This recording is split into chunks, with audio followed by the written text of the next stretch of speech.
तो हेलो बच्चों, कैसे हैं आप लोग। आई होप कि आप लोग अच्छे होंगे। तो आज हम लोग देखेंगे बल तथा गति के नियम के चैप्टर में गति का प्रथम नियम।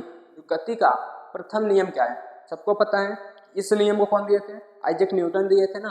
इसको कौन दिए थे? आइजैक न्यूटन दिए थे। इसीलिए हम इसको बोलते हैं न्यूटन का गति विषय का प्रथम नियम बोलते हैं। तो आइए जानते हैं गति का प्रथम नियम होता क्या है। गति का प्रथम नियम होता क्या है? तो जैसे एग्जाम्पल के लिए पहले एग्जाम्पल देखो। जैसा मान लेते हैं एक यहाँ पर बॉल है, ठीक है ना।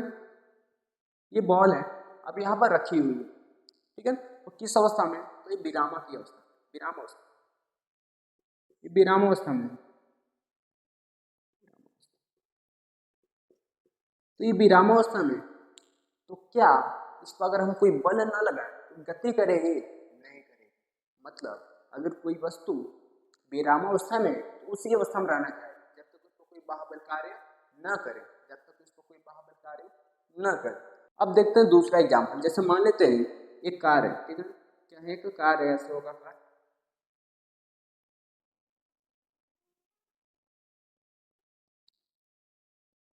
तो ऐसे एक कार है, ठीक है। एक किस अवस्था में? एक गति की अवस्था में। किस अवस्था में? एक गति की अवस्था में। अब जो कार है ये गति की अवस्था में, अगर हम क्या मान लेते हैं, अगर इसका हम ब्रेक नहीं लगाते तो क्या ये जो कार है रुकेगी? क्या नहीं रुकेगी। ऐसा क्यों है? जड़त्व का है, ठीक है ना। कि अगर ये गति में है तो गति में रहना चाहती है जब तक इसको कोई बाह्य बल कार्य न करे, ठीक है ना। तो अगर भी गति में तो गति में रहना चाहती है, अगर इसका ब्रेक नहीं लगाए, ठीक है ना।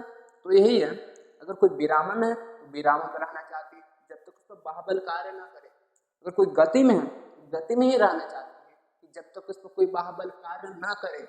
यही है गति विषय का प्रथम नियम, मतलब गति का प्रथम नियम। यदि कोई वस्तु विराम में तो विराम में रहती है, अगर कोई वस्तु गति में तो गति में ही रहती है जब तक इसको कोई बाह्य बल कार्य न करे। मतलब ये पूरा जड़त्व पर निर्भर करता है, इसीलिए इसको बोलते हैं जड़त्व का भी नियम बोलते हैं। इसको हम जड़त्व का भी नियम कह सकते हैं, ठीक है। तो आइए इसका परिभाषा लिख लेते हैं। तो परिभाषा में लिख सकते हैं, यदि कोई वस्तु विराम अवस्था में, विराम अवस्था में तो विराम अवस्था में रहेगी तथा यदि कोई वस्तु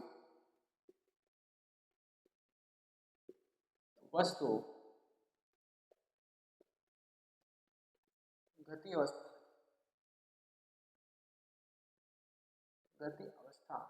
में है तो गति अवस्था में ही रहेगी, ठीक है ना। रहेगी मतलब अगर कोई विराम है तो विराम में रहेगी, अगर गति में तो गति में ही रहेगी। लेकिन कंडीशन क्या है? जब तक इसको कोई बाह्य बल कार्य न करे। लिख सकते हैं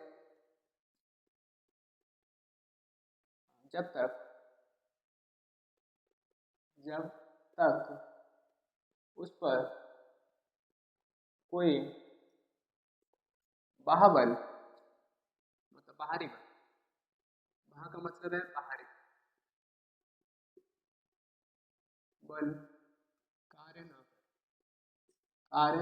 न करे। तो यही है गति का प्रथम नियम। हम लोग एग्जाम्पल सही समझे हैं। अगर ये विरामम है तो विरामम रहेगा जब तक इसको कोई बाह्य बल न लगाए। अगर ये गति में है, ठीक है ना, जैसे कार गति में, अगर ब्रेक लगाते हैं तो कार रुक जाती है। अगर ब्रेक न लगाए तो गति में ही रहेगी। इसका मतलब क्या है कि अगर कोई वस्तु गति में तो गति में ही रहना चाहती है जब तक उस पर बाह्य बल कार्य न करे। यही है गति का प्रथम नियम। अब इसको हम बोलते हैं जड़त्व का भी नियम बोलते हैं। क्यों? ये पूरा जड़त्व पर निर्भर करता है। जड़त्व भी तो यही कहता है ना, जड़त्व भी यही कहता है। विराम में तो विराम में रहेगा, गति में तो गति में ही रहेगा जब तक उसका बाह्य बल कार्य न करे। इसीलिए इसको हम बोलते हैं जड़त्व का भी नियम। इसको हम बोलते हैं जड़त्व का भी नियम, इसको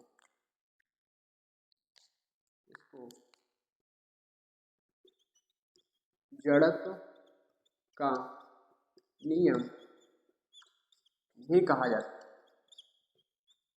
कहा जाता है। इसे जड़त्व का भी नियम कहा जाता है, ठीक है।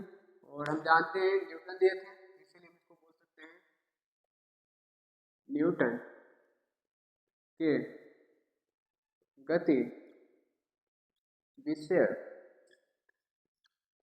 का प्रथम नियम।